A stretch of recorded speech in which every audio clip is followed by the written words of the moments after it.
All right, we're gonna do a lesson on Seats, mirror. Welcome CMSC Auto School. Set your seats, then your mirrors. If you set your mirror first and then move the seat, you gotta reset the mirror. The seat goes back and forward, tilts forward and back, and it goes up and down.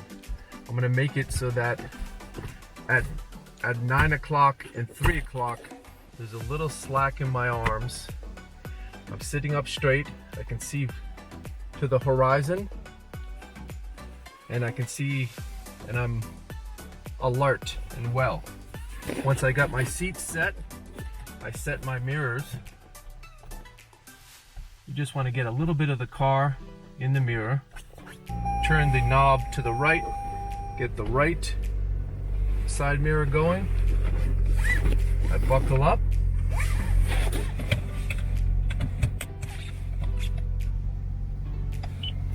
It's raining in Massachusetts. When you need the windshield wipers, you also have to turn the headlights on. These are the controls of the car you should know before driving the car, so when the time comes to put them on, it doesn't cause any panic. And that's usually when the examiner shakes my hand and says, "Congratulations, you've passed the road test. You now have a license at 5 p.m. Thank you very much.